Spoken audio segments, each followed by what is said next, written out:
राजाच्या व्हीआयपी दर्शन वादामध्ये आता अडकलेला आहे। व्हीआयपी आणि नॉन व्हीआयपी दर्शनाच्या व्यवस्थेविरोधात महाराष्ट्र राज्य मानवाधिकार आयोगाकडे आता तक्रार दाखल करण्यात आलेली आहे। आणि या संदर्भामध्ये माहिती देतोय आमचा प्रतिनिधी मनोज दाळकर सध्या आपल्या सोबत आहे। मनोज, यावर्षी ना गर्दीच्या बातम्या आलेल्या आहेत, ना यावर्षी धक्काबुक्की झाली आहे, ना बाचावाची झाली आहे, ना कुठल्या प्रकारची आरेरावी झाली आहे। यावर्षीची बातमी आली आहे ती म्हणजे आता दर्शन रांगांची। सर्वसामान्य माणूस 18-19 तास त्या दर्शन रांगेमध्ये उभा राहतो, मात्र तरी सुद्धा त्याला दर्शन खूप काळानंतर मिळतं। मात्र जे व्हीआयपी आणि नॉन व्हीआयपी रांगा असतात याच्यावरून आता वाद निर्माण झालेला आहे। मानवाधिकार आयोगामध्ये सुद्धा तक्रार दाखल झाली आहे।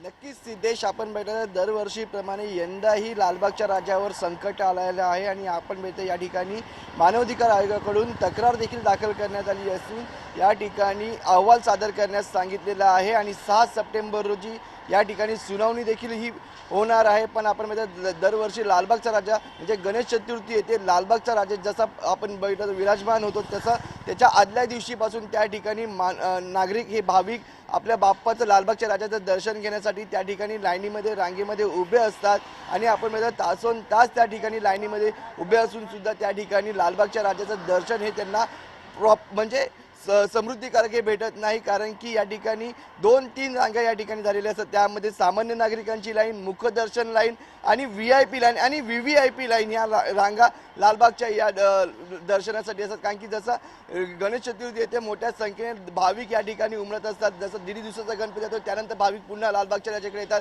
5 दिवसाच्या बाप्पाचं विसर्जन होतं त्यानंतर भाविकांची गर्दी वाढते, 7 दिवसांच्या बाप्पाचं विसर्जन होतं त्यानंतर गर्दी वाढते आणि अशी गर्दी वाढत वाढत तासन तास भाविक आपल्या बाप्पाचं दर्शन लालबागच्या राजाचं दर्शन घेण्यासाठी त्या ठिकाणी उभे असतात।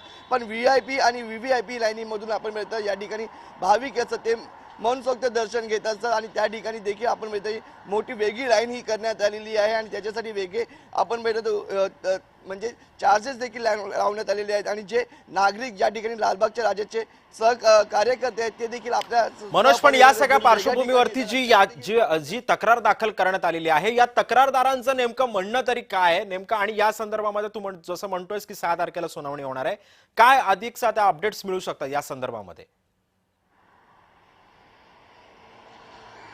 सिद्धेश, याचा सर्वांचं नागरिकांचं असं म्हणणं की सर्वांना सर्व समान सरसकट आणि जसं आहे तसं सगळ्यांना दर्शन हे लालबागच्या राजाचं मिळावं। कारण की जे सामान्य नागरिक आहेत त्यांना तासोन तास त्या लाईनीमध्ये उभं राहावं लागत आहे आणि आपण या ठिकाणी बघितलं तर जसं ते बाप्पाच्या दर्शनासाठी येतात, चरणी येतात दर्शन घेण्यासाठी, त्या ठिकाणी त्यांना हटवलं देखील जातं, फटाकन त्यांना बाजूला त्या ठिकाणी काढलं जातं आणि त्यांना दर्शन देखील आपण बघतो या ठिकाणी प्रॉपर हे मिळत नाहीये। त्यामुळे नागरिकांनी आपण बघितलं तर या ठिकाणी आता आयोग आहे मानवाधिकारी आयोग यांच्याकडे तक्रार करण्यात आलेली आहे। नागरिकांना सरसकट बरोबर सर्वांना समान न्याय दिला पाहिजे आणि सगळ्यांना दर्शन समान दिलं पाहिजे। जे व्हीआयपी असतात त्यांना लवकर दर्शन दिलं जातं, त्यांना प्रॉपर दर्शन दिलं जातं, त्यांच्यासाठी सामान्य नागरिकांना बाजूला हटवलं जातं आणि त्यांना या सगळ्या पार्श्वभूमीवरती आता जी आता सुनावणी पार पडेल याच्यामध्ये सुद्धा आता लक्ष लागलेलं आहे, यामधून काय निर्णय येतो। धन्यवाद मनोज तुझे सुद्धा। आणि